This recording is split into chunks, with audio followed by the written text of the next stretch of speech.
What's up guys, welcome to the WIX Club. In this tutorial I will show you how you can sort your repeater using drop down options. So as you can see, I have my drop down element in my website, and then I have added a number of options. So these are the options I want the user to sort the repeater with. Okay, the first one is by price. So for example, the user wants the price to show from the lowest price to the highest price. They can select this option, or if they want highest to lowest price, they can select this. And then the oldest and newest is the date or the time that the item was added. So oldest means the first item that was ever added into the repeater, into the database, up until the last item that was added. And then newest means the last item that was just added up until the oldest item that has been added a long time ago. Okay, so that is what I want to do. I want to allow the users to sort their repeater using this method. And as you can see, I have a very nice button right here to reset my sort option, and also resort my repeater to the default sorting reference. Okay, so before we get started guys, I would love you to subscribe if you haven't done so, because I release very awesome videos like this for you to make use of and improve your WIX website. Alright, so you can also click on the hit the like button, and if you have any comments, just make sure to leave a comment for me in the comment section below. The link to this code is in the description, as well as the preview website. So if you want to check out this website, the link is in the description. Alright, so let's get started. So first of all, mostly what we're going to do here is coding, and I show you it's very easy. You're going to be able to do this even though you have no coding experience. So first of all, make sure that your dev mode is turned on. Mine is turned on. All right, then next you want to add a drop down element to your page. All right, so to do that, head over to the plus sign, which is the add button, and then go over to the input section, and then to the drop down. So under the selection, you're going to find the drop down. Then drag and drop your drop down element into your page, and then start adding your options. So what I did in the option is that I added the first item, which is the price lowest to highest. Okay, so what you do is that there are two things you need to fill up. First is the label. The label is what the user sees. Okay, that can be anything. If you want it to be something else, you can change that. Then the value is what you use in your code. This is how your code communicates with your drop down element. Okay, and then next I also added the highest to lowest price, and then of course the oldest and newest. Okay, so let's get started, and then let's see examples before we get for you to understand. All right, so in my code I have the import WIX data, because we're dealing with data from our database. And then I have the already function. Then next I have an unchanged event for my drop down element. My drop down element ID is dropdown 4. So click on your drop down element, and then from here you can see the drop down ID over there. And in the properties panel, you can just change the drop down ID if you want to. So I'm going to leave mine at dropdown 4, but you can actually change yours if you want that. But make sure that you also change it in your code. Alright, so after adding my unchanged event, I added a number of code inside my unchanged event. So what happens that each time I change my drop down elements, this code inside is going to run. Okay, so what I did first of all is to assign a variable to the value of my drop down element. So I have drop down val, because I just want this to be easy. You can name this anything you want. I just named my drop down val, which actually means drop down value, and then this is my drop down value ID, and then the value itself. All right, so next I have the options. Remember, I have 4 options in my drop down element. Okay, I have 4 options or 4 choices from here. All right, so then I have 4 conditions that are going to perform when I change my drop down. All right, so the first condition is if the user chooses the price lowest to highest, which is the first option from here. If the user chooses this one, then I want the data set to sort and then perform the ascending order of the field in my database, which is the field price.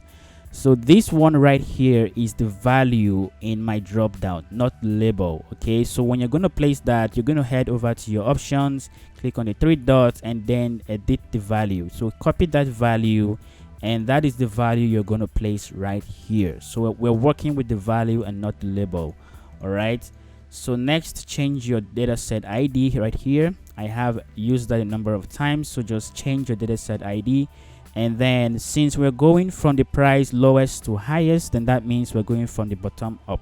All right, so that means lowest to highest, we are ascending or we're increasing. All right, so it's going to show the smallest price up until the highest price. Right here is the field key that I have used. So the field key can be found in your database.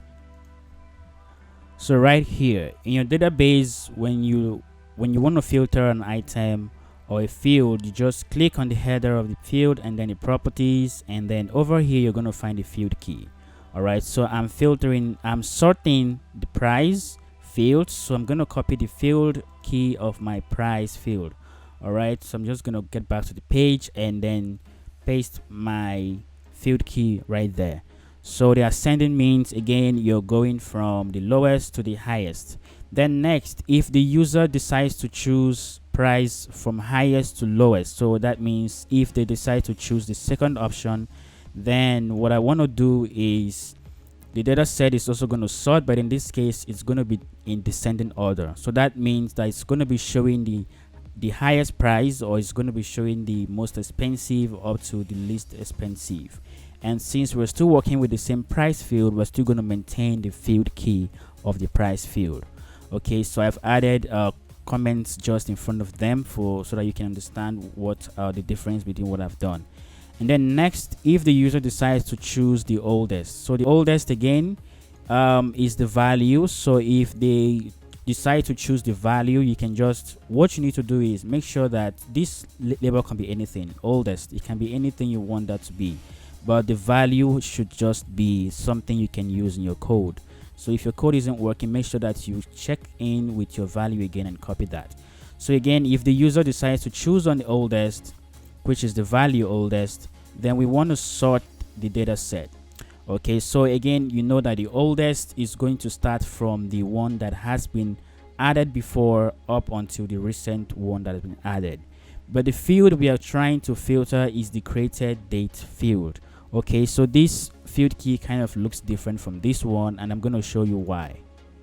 All right, so in our database we have a field which is called the created date. So in case you can't find this date or this field, just head over to your hidden fields and then check or make sure that your created date is checked. If you uncheck that, it's going to hide from the database, but when you check that back, it's going to show. Okay, so when you click on the properties, you're going to find that the field key is underscore created date. So just copy that into your code. All right, so what I did here, as you can see, I have copied that into my code. All right, so what I'm trying to do is to filter this field in descending order. I want to show the items that were added first before the items that were just added. Okay, that is in descending order. Right, so let's assume that next, if the user wants to click on newest items, that means they want the newest items to be shown before the oldest. Okay, in that order. Then the data set is going to sort in ascending order. Okay, and again the field is right over here. All right, so this is just all you need for the drop down sorting. Okay, this is done, as you can see, but let's preview that and see how that works before we head back into the reset button. So what I want to do here is to allow since it's already lowest to highest price, as you can see, we have 50, 60, 70. It's just going down up until 100. So what I want to do is to do it from highest to lowest. All right, so here we have it. We have 100, we have 90, we have 80, 70, and down to 50. So the price is going from 100, which is the highest, to 50, which is the lowest. And then when we decide to bring it back to the lowest price to the highest price, we can see that the price is back to 50, down to 60, 70, up until 100. All right, so this makes a lot of sense. Now this is the right order of which the items were added. This was the first item I added in my database, and this was the last item that I added in my database. So when we filter by date, for example, let's say we want to filter by the date of the oldest, this is still going to show because that is how my data set was filtered. it's going to show the newest item up until the it's going to show the oldest item up until the newest item. Okay, so next for the newest item, so this is the last item I added on in my database. So this is the most recent item, and then this is the oldest one. Okay, so as you can see, this works perfectly, and you can as well sort by price, lowest to highest, and again highest to lowest, and you can just keep doing that, and it's just so much fun to do. Okay, all right, so this is really great. Next, let's finalize with the reset button. I have the code right in the description below. If you want to access this code, it's there for you to use, and feel free to ask me any question in the comment section if you do have one. All right, so I added an on-click function or event for my reset button. So the reset button ID is reset button. So when you click on that, you can see the reset button ID, and when you come over to the properties panel, you can see that we have reset button ID.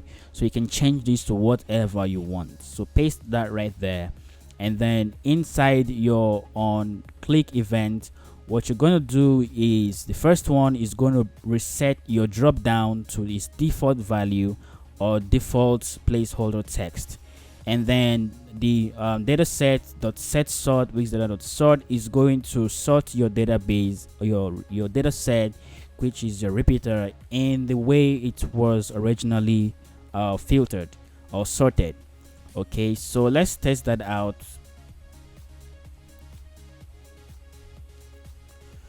All right, so again we can see that our database items are already displayed, and they're displayed from the price of lowest to highest or oldest to newest items. So let's take the highest to lowest display. As you can see, that works perfectly.